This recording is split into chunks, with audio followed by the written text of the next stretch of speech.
Hi, hier ist Timo von Cloudworks und ich möchte euch heute zeigen, wie ihr sehr einfach in weniger als einer halben Stunde Twilio als Anbieter zum Versand von SMS oder auch WhatsApp-Nachrichten in euer Salesforce-System integrieren könnt.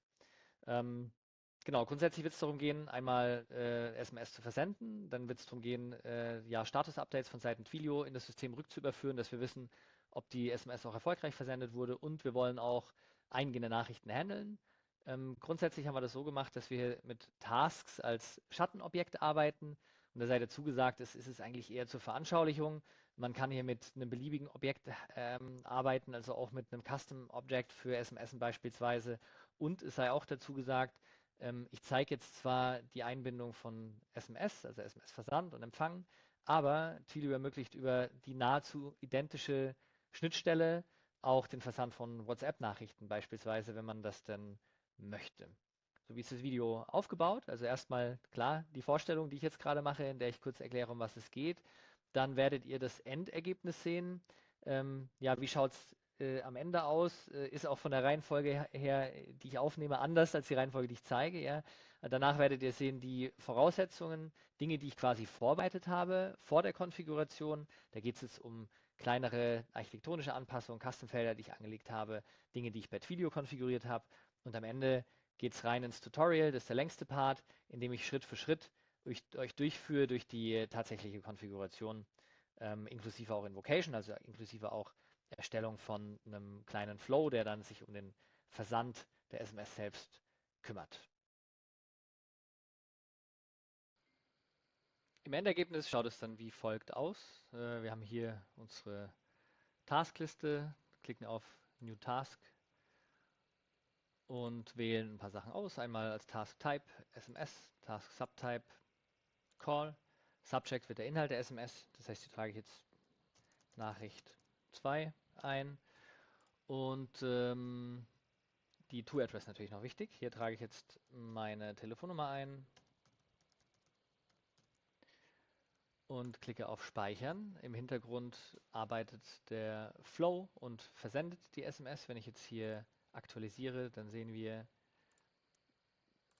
dass der Status der SMS sich verändert. Queued heißt in der Regel schon, dass versendet wurde. Es gibt dann noch einen Status Delivered. Ich klicke nochmal auf Aktualisieren und jetzt haben wir ihn. Und jetzt bin ich parallel an meinem Handy, habe die Nachricht bekommen, klicke hier auf Antworten und habe die Antwort abgeschickt, kann in Echtzeit quasi aktualisieren und sehe dann hier die Rückantwort. Ne? Hier entsprechen dann auch diese Checkbox für Incoming gesetzt. So, und das kann jetzt verwendet werden für alle möglichen Prozesse. Es muss auch nicht unbedingt der Task dort als quasi Schattenobjekt verwendet werden. Es kann auch jedes beliebige Custom Object hier verwendet werden, und sei auch dazu gesagt, über Twilio, ob man jetzt SMS versendet oder WhatsApp-Nachrichten verschickt, das ist technisch weitestgehend gleich. Das heißt, man kann eine ähnliche Integration auch für den Versand von WhatsApp-Nachrichten verwenden.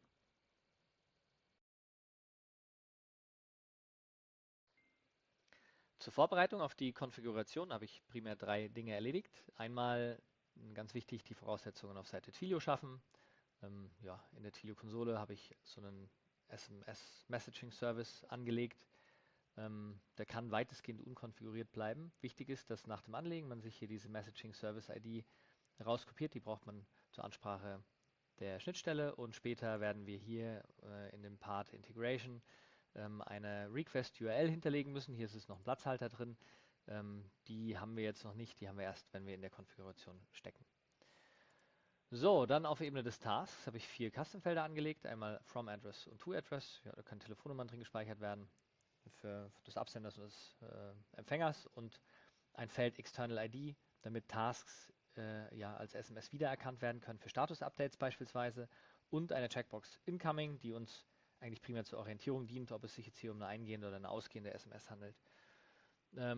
Ja, auch noch wichtig ist, hier den Status des Tasks anzupassen, ja, dass er auch die Stati, die aus Twilio kommen, beinhalten kann. Also ich habe jetzt hier completed, hier geht's los, sent, queued, delivered, undelivered, failed, received als Twilio-Stati ergänzt, und ich habe in dem Task Type einen Wert SMS ergänzt. So, das sind die Änderungen, die ich am Task-Objekt vorgenommen habe.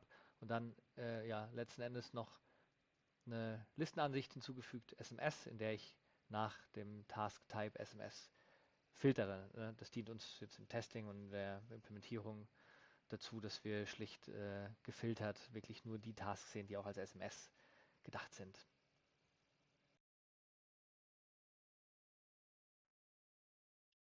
So, ich starte die Konfiguration, indem ich in die Integrate-App erstmal wechsle, die wir vorher installiert haben.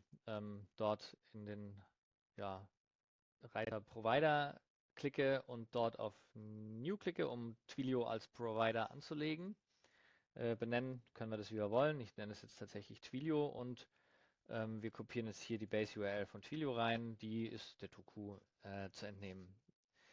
Klick auf Speichern und wir haben Twilio als Provider angelegt. Nächster Schritt ist, die Autorisierungsinformationen zu hinterlegen. Da klicken wir hier innerhalb dieses Provider-Datensatzes auf Authorization. Twilio möchte eine Basic aus und als Nutzername und entsprechend auch Passwort hinterlegen wir dort die Zugangsdaten, die wir von Twilio zur Verfügung gestellt bekommen haben. Speichern das Ganze und haben den Provider als ersten Schritt schon erfolgreich angelegt. So.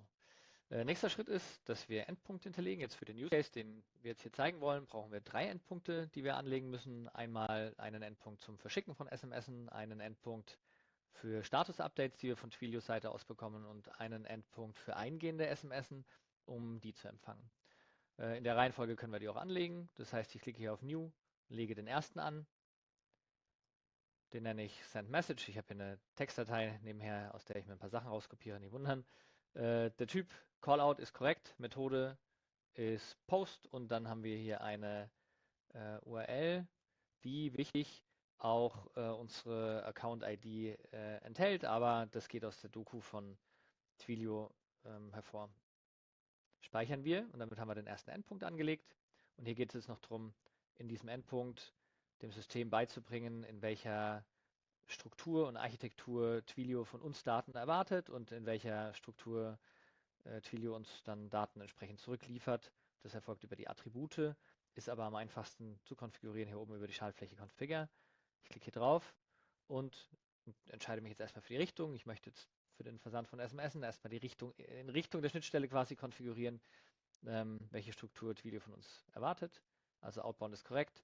Den Body möchte ich konfigurieren und Twilio gibt uns vor, dass wir hier eine Form URL encoded ein Body in diesem Format übergeben quasi. Ich kann hier auf Import klicken und kopiere mir einen Beispiel-Request hier rein. Den kriege ich aus der Doku oder aus Tests in dem Fall, die ich vorab gemacht habe. Klicke auf Import und sehe dann hier, dass Integrate diese Attribute, die da drin enthalten sind, automatisch extrahiert hat. Muss ich eigentlich nur noch auf Speichern klicken und das gleiche mache ich noch für die Rückantwort. Klicke wieder auf Configure, diesmal Richtung Inbound, wieder Body. Twilio liefert uns ein JSON zurück, also das ist hier schon korrekt ausgewählt. Ich klicke hier wieder auf Import, kopiere hier eine Beispielantwort rein und kann noch einmal drüber gucken, ob da soweit alles passt. Ja, aber ich sehe, wichtig für uns ist hier zum Beispiel der Status, ja, oder diese SID. Die Werte, die wurden alle korrekt ausgelesen. Speichere das Ganze und habe damit den ersten Endpunkt angelegt. Ich wechsle zurück in den Provider und wir machen weiter mit dem zweiten Endpunkt. Der zweite Endpunkt dient dem Status-Update, das wir von Twilio erhalten. Und zwar ist es so, dass Twilio an eine URL, die wir beim Verschicken der SMS Twilio mitgeben, regelmäßig Status-Updates gibt. Also ich glaube 3 sind das in aller Regel. Wir nennen das Ding Status-Update, vom Typ her jetzt eben nicht Call-out, sondern Call-in. Also hier geht es darum, dass wir eine URL bereitstellen, an die Twilio diese Status-Updates senden kann. Und ich klicke auf Speichern. Auch hier geht es jetzt darum, dass wir die Attribute konfigurieren. Es geht jetzt aber in dem Fall nur darum, dass wir nur eine Richtung quasi konfigurieren, also nur das, was wir von Twilios Seite aus bekommen. Wir schicken Twilio keine Rückantwort in dem Sinne, sondern nur einen 200er HTTP Success Code, wenn alles glatt geht. Ich klicke hier auf Configure, Richtung Inbound in dem Fall. Geht hier um den Body. Twilio schickt uns einen Form URL Encoded Body. klicke auf Import, kopiere das, was ich als Beispiel Nachricht hier mir auch in meine Liste gespeichert habe, rein, klicke auf Import und habe dann hier diese Attribute wieder extrahiert. Manchmal macht es Sinn, dass man hier nochmal drüber guckt, zum Beispiel from, ist eine Telefonnummer. Ich empfehle daraus einen String zu machen, weil dann to genau das gleiche, weil dann die Zuordnbarkeit zu Feldern von Salesforce später, wenn wir die Mappings konfigurieren, ein bisschen flexibler ist. Klicke auf Speichern und damit haben wir schon den zweiten Endpunkt konfiguriert. Jetzt kommt der dritte Endpunkt, der zum Empfangen von SMSen benötigt wird. Also klicke ich hier wieder auf New, gebe dem Kind einen Namen, Inbound Message nenne ich das Ding, ist vom Typ her wieder nicht Callout, sondern Call-in und ich speichere das ab. Von der Konfiguration her genau das gleiche auch wie beim Status-Update. Ich klicke in den Endpunkt rein, klicke auf Configure. Mich interessiert nur die eingehende Richtung Inbound, der Body. Klicke hier auf, wähle erst noch den korrekten Content Type aus, klicke hier auf Import, kopiere meine Beispiel Nachricht von Twilio rein, ne, und kann jetzt hier auch wieder sagen, okay, from möchte ich bitte einen String haben, to vielleicht auch ein String. Das ist optional, das braucht man nicht immer. In dem Fall macht es Sinn, dass wir zumindest from umwidmen und sagen, das ist ein prinzipiell ein String. Da geht es eigentlich dann darum, dass Pluszeichen beispielsweise in Telefonnummern auch korrekt zugeordnet werden können. So, dritter Endpunkt ist auch angelegt. Das heißt, die Endpunkte haben wir konfiguriert. Wie geht es jetzt weiter? Ja, nächster Schritt ist, dass wir Mappings konfigurieren. Mappings sind die Verbindung ja, eurer Salesforce-Architektur und eurer Salesforce-Daten mit dem, was wir zuvor in den Endpunkten konfiguriert haben, also mit der Struktur, die wir dort in den Endpunkten konfiguriert haben. Anders formuliert, das Mapping verheiratet die Salesforce-Daten mit der Schnittstellenstruktur, sagt also dem System, welche Daten genau in welcher Struktur dann zur Schnittstelle geschickt werden müssen und welche oder wohin welche Daten dann aus den Antworten zurückgespeichert werden müssen. Und für jeden dieser Endpunkte brauchen wir jetzt in dem Fall auch ein Mapping. Wir fangen in dem Fall aber von der Reihenfolge ein bisschen verdreht an mit dem Status-Update. Warum? Weil wir zur Konfiguration des Mappings zum Versand der Nachricht bereits die Callback-URL aus dem Status-Update benötigen. Deswegen machen wir das in der Reihenfolge. So, ich gehe in den Endpunkt rein, Status-Update. Hier unten bei Mappings klicke ich auf New, schiebe mein Bild aus dem Weg und dann nenne ich das Update Task Status, klicke auf Speichern. Wenn ich da reinwechsle, in diesen Datensatz, dann ist der erste Schritt, den ich jetzt konfigurieren muss, einen Datenkontext konkret zu definieren. Ja? Also an der Stelle geht es ja darum, dass wir eine Nachricht von Twilio bekommen und anhand dieser Nachricht uns den richtigen Task raussuchen möchten aus dem System und den dann aktualisieren wollen. Ja? Raussuchen von Objekten aus dem System funktioniert über die Target Objects. Das heißt, ich lege hier ein Target Object an, das nenne ich Task, Objektname, auch Task. Und die Aktion, die wir durchführen wollen, ist, wir wollen ein Update machen. So, erster Schritt erledigt. Jetzt geht es darum, noch die konkrete Zuordnung der Daten einzurichten. Und dafür klicken wir hier in dem Mapping auf Configure und machen jetzt zwei Dinge. Ja, einmal sagen wir, liebes System, woran erkennst du denn eigentlich jetzt den richtigen Task? Das heißt, wir sagen hier diese Message SID, das ist das Richtige, nutzen wir als Identifier und sagen, die muss übereinstimmen mit diesem External ID-Feld, das wir uns beim Versand der SMS dann entsprechend setzen werden. Und dann sagen wir noch, dass wir den Status aktualisieren wollen. Also wir wählen hier das Attribut Status aus und ordnen es dem Statusfeld des Tasks zu. Speichern das Ganze und sind mit der Konfiguration des ersten Mappings jetzt prinzipiell schon fertig. Wir können dieses Mapping jetzt auch aktivieren, bestätigen das Ganze und jetzt aber wichtig, kopieren uns diese Call-in-URL raus, weil wir die gleich benötigen, um den SMS-Versand ausgehend zu konfigurieren. Dazu wechseln wir jetzt erstmal wieder zurück in den Provider.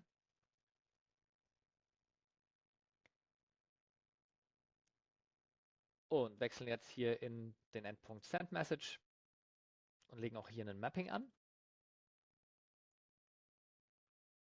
nenne ich Send Message from Task, speichere das Ganze und wechsle in das Mapping rein. So, jetzt wieder genau die gleiche Aufgabe, erstmal den Datenkontext zu schicken. Jetzt ist es so, dass wir uns vorstellen, wir bewegen uns innerhalb eines Tasks. Also wir erzeugen beispielsweise im System einen Task, so ist auch der Use Case, wie ich ihn einrichte, und wollen dann über einen Flow, dass zu diesem Task eine SMS verschickt wird. So. Wenn wir bestehenden Datenkontext verwenden wollen und auch dann Callout eine konkrete ID zur Grundlage nehmen, dann können wir das über die Scopes definieren. Also die Scopes definieren den Datenkontext, der verwendet wird. Und ich füge hier Add Scope hinzu, wähle aus Task oder suche nach Task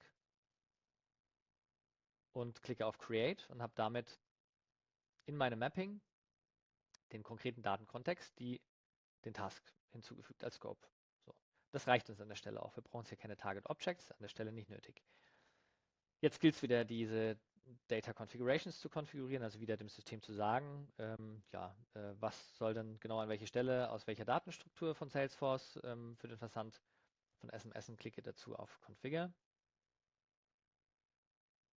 Outbound und sage, der Body soll bitte befüllt werden, ja, aus dem Task, und zwar aus dem Subject möchte ich gerne den SMS-Text befüllen. Dann haben wir den Status Callback, soll ein fixer Wert werden. Hier muss jetzt rein diese Callback-URL, die wir aus dem Mapping zuvor entnommen haben, rauskopiert haben. Kopiere ich hier rein. Dann sagen wir noch die Nummer, an die diese SMS verschickt werden soll. Wo soll die hergenommen werden? Sage ich aus dem Custom-Feld ToAddress, was ich vorher angelegt habe. Und dann fehlt nur noch ein Wert und dann sind wir eigentlich schon ready, nämlich Messaging Service SID. Das ist auch ein fixer Wert. Das ist der Wert, diese ID, die man hier unter Properties findet. Diese MG und so weiter Nummer. So kopiere ich mir raus, kopiere ich hier rein, speichere das Ganze und habe ausgehend schon alles konfiguriert. Jetzt geht es noch um die andere Richtung. Ja, ich bekomme eine Antwort von Twilio eben mit der ID dieser SMS und das möchte ich mir speichern, dass ich Status-Updates durchführen kann und klicke also wieder auf Configure, Inbound diesmal und sage, aus dem oder in den Task soll reingeschrieben werden, aus da war es gerade eben, aus der SID soll geschrieben werden in das Feld External ID, speichere das Ganze und habe damit auch den Versand von SMS erfolgreich konfiguriert. Jetzt klicke ich hier noch auf Activate, um das Mapping zu aktivieren. Ich sage schon gleich dazu, diesen Identifier hier, den benötigen wir dann für unseren Flow, um dann auf Task-Ebene bei Erstellung eines bestimmten Tasks, der bestimmte Kriterien erfüllt, die SMS tatsächlich zu verschicken. So. Kommen wir am Ende zu. Jetzt geht es darum, noch das dritte Mapping zu konfigurieren. Ich wechsle also zurück in den Provider. Diesmal geht es jetzt um den Empfang von SMS-Antworten. Geht über den Endpunkt, den wir eingerichtet haben, hier Inbound Message. Da klicke ich drauf und lege auch hier ein Mapping an. Klicke ich auf New. Das nenne ich Create Task. Speichere das Ganze, wechsle in das Mapping und auch hier ist die erste Aufgabe, jetzt den Datenkontext zu definieren. Ja. Es ist so, dass wir hier zwei Target Objects benötigen. Einmal möchte ich gerne, dass in der Nachricht von Twilio die Nummer rausgesucht wird, dass geguckt wird, ob wir einen Kontakt im System haben mit dieser Telefonnummer. Und dann möchte ich gerne eine Task erstellen, wieder für die SMS, für die eingehende. Ne? Läuft beides über Target Objects. Das erste vom Typ Contact, Object Name entsprechend auch Contact. Und hier geht es mir jetzt darum, einfach nur den richtigen Kontakt zu finden. Ja, also Action Read reicht. Und ich lege ein zweites Target Object an, nämlich den Task. Und hier ist Insert schon richtig ausgewählt. Das passt auch. Jetzt konfiguriere ich wieder das Mapping selbst, ja, also die Zuordnung der Daten zu diesen Objekten. Und klicke hier auf Configure. Und das erste, was ich mache, ist, ich lasse das System nach dem passenden Kontakt suchen. Das heißt hier Contact geht es um die Absender Telefonnummer, die ist hier in diesem Wert from enthalten, diesem Attribut from enthalten. Und das möchte ich als Identifier nutzen und möchte es abgleichen mit ja, der Mobilnummer des Kontaktes. Das ist damit jetzt schon erledigt. Das heißt, das System sucht den passenden Kontakt raus. Ja? Wenn ein passender Kontakt gefunden wird, dann möchte ich gerne, dass ein Task erzeugt wird für diese eingehende SMS und wähle dazu hier Target Object Task aus, füge das als Child hinzu und kann dann hier die Details konfigurieren, indem ich hier auf Configure klicke. So, und jetzt kann ich die Felder durchkonfigurieren. Das heißt, das erste, was ich mache, ich sage wieder, der Body soll bitte geschrieben werden in das Subject.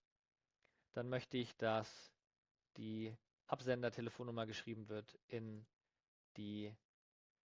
das Feld From Address. Ich möchte, dass die SID der SMS geschrieben wird in unser Feld External ID. Ich möchte, dass der Status, auch wenn es dann erstmal noch ein erster Draft-Status quasi ist, aber ich möchte, dass der geschrieben wird in das Statusfeld der SMS und dann kommen noch eine Reihe an statischen Werten hinzu. Pflichtfelder, die wir erfüllen am Ende. Ja, wir haben eine Priority, die soll bitte normal sein. Wir haben einen Typ, also auch da wieder fester Wert. Wir haben einen Typ, der soll SMS sein.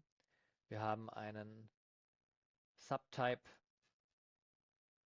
der soll Call sein. Das führt dann dazu, dass der Task mit einem kleinen Telefonhörer angezeigt wird, was ich ganz schick finde. Dann haben wir das Activity Date. Das soll befüllt werden mit dem aktuellen Datum, beziehungsweise ja, der aktuellen Uhrzeit, aber Datum an der Stelle ausreichend. Und wir setzen unser Incoming Flag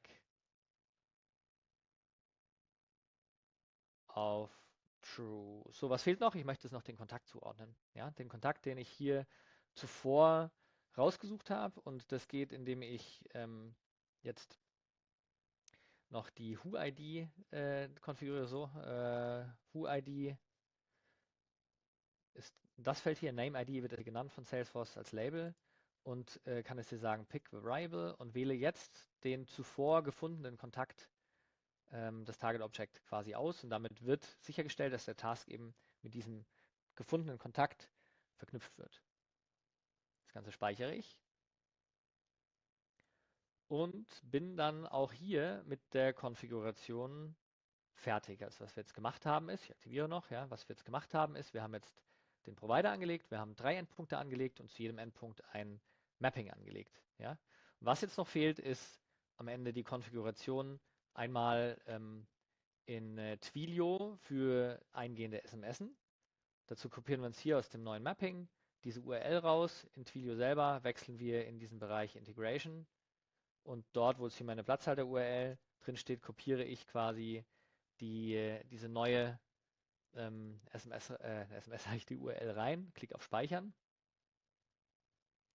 habe das erledigt und was noch fehlt, ist ein Flow, der bei Erstellung einer SMS, eines Tasks vom Typ SMS dann auch tatsächlich eine SMS verschickt. So, und diesen Flow, ich habe den hier mal vorbereitet, den gehen wir einmal gemeinsam durch.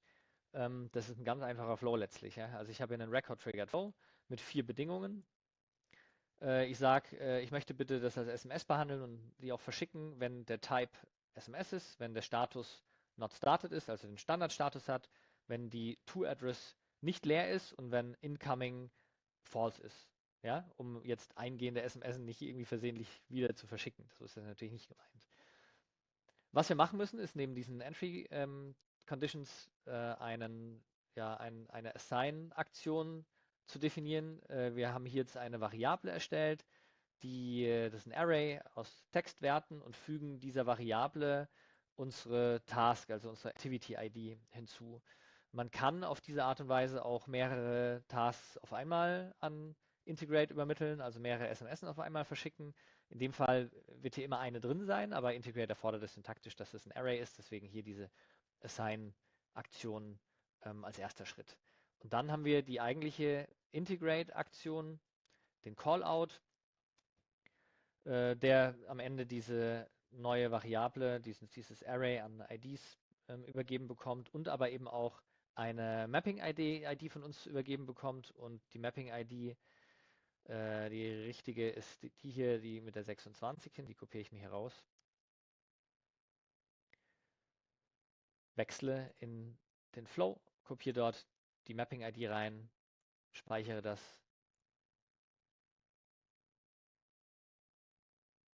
und kann das Ganze aktivieren und bin damit fertig mit der Konfiguration.